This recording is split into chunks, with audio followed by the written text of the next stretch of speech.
Bonjour à tous et à toutes, j'espère que vous allez bien. Nous sommes aujourd'hui le jeudi 2 avril 2026, donc une semaine bien avancée, voilà. Je vais vous faire un tirage un petit peu spécial, c'est avec le tarot simplifié. Je vais vous sortir juste des messages pour vous et vous donner un peu mes intuitions, mes impressions, ok? Allez. Voilà, c'est parti. Il y a déjà 2 cartes qui tombent. Donc, si vous vous sentez concerné, c'est pour vous. Hein. Sinon, vous pouvez écouter quand même. Hein. Ça peut être intéressant. Hein. Quelquefois, c'est un petit peu déroutant même. Ok. J'ai 6 cartes comme ça. Je vais vous prendre 6 cartes. Allez, au hasard. Hop. Au hasard. Hop. Et au hasard. Hop. Et voilà. C'est parti. Alors. Déjà, j'ai la première carte, on me parle du jugement, donc je vous lis un peu et je vais vous donner mes sensations.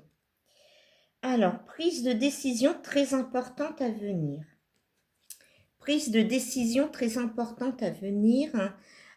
Pour moi, c'est une personne qui prend sa vie en main. Elle était un petit peu laxiste, enfin pas laxiste, mais elle suivait le quotidien, voilà, ses petites habitudes chez elle, son travail, les courses, dodo, etc. Voilà. Et là, c'est fini. Elle a décidé de faire autrement. Ouais. Donc, elle va passer à l'action. Là, j'ai la carte du chariot. Petite période de doute et d'hésitation. Attention, l'égarement face à une situation.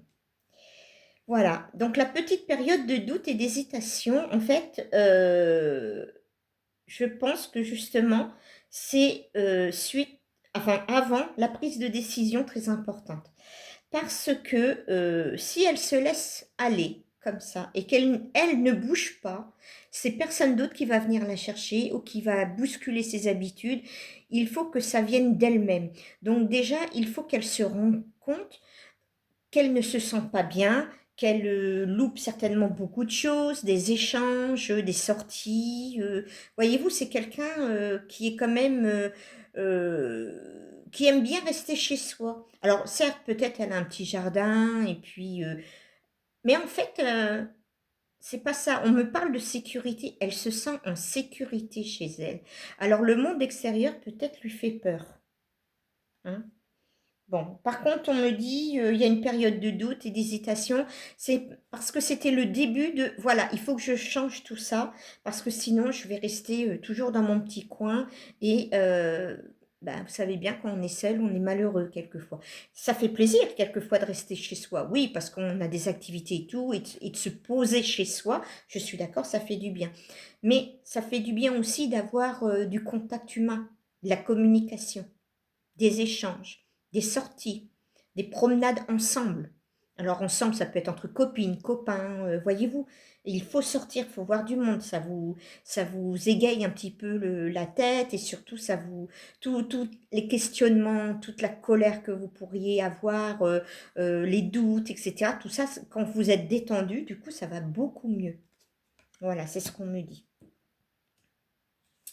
Alors, on me dit que pour cette personne, eh ben oui, elle a pris une décision très importante parce qu'elle a décidé de sortir de chez elle.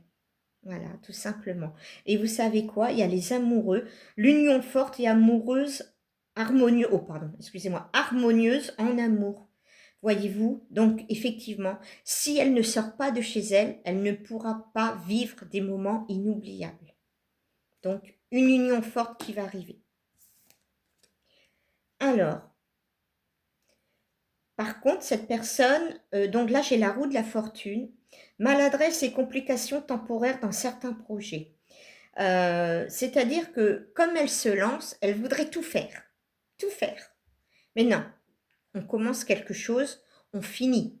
Ou on suit son cours, ou on évolue. Mais on ne commence pas on ne prend pas plusieurs chemins parce que vous risquez de vous perdre, tout simplement.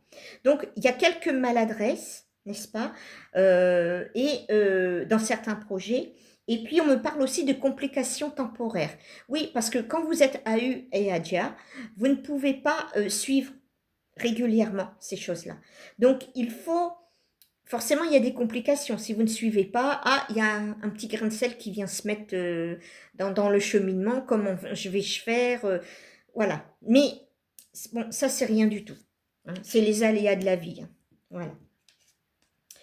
On me dit opposition dans les décisions à prendre, refus et conflits à venir. La problématique de cette personne, c'est que quand elle prend une décision, je ne sais pas pourquoi, elle dit à ses amis ou aux personnes qui l'entourent, voilà, je vais faire ci, je vais faire ça. Donc tout le monde donne son grain de sel. Tout le monde dit, ah ben non, tu devrais pas, c'est dangereux, la société, l'économiquement. Mais enfin, c'est son projet, faut la laisser. Si c'est son choix. Parce que là, en fait, on voit bien qu'il y a de l'opposition dans les décisions à prendre. C'est-à-dire, au lieu de foncer, bah, on va vous inculquer des doutes. Bah, forcément, si vous avez des doutes, vous allez moins vous investir, moins vous épanouir. Et puis, conflit à venir. Ben oui, parce qu'à un moment donné, à force que les gens vous disent ce que vous devez faire, bah, ça commence à bien faire. Vous ne demandez rien à personne. Vous dites juste parce que vous êtes contente d'annoncer quelque chose de bien, de beau pour vous. Eh bien non. Il y en a toujours qui gâchent tout. Voilà. Alors par contre, pour cette personne, moi j'ai la force. Et la force, c'est passage à l'action pour mener de front l'ensemble de vos combats. Courage et détermination profitables. Ça sera la fin, le mot de la fin. Donc, osez. Faites ce que vous avez envie. Ne doutez pas de vous.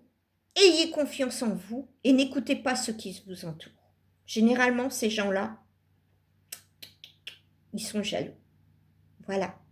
Je vous souhaite une excellente journée et à demain. Au revoir.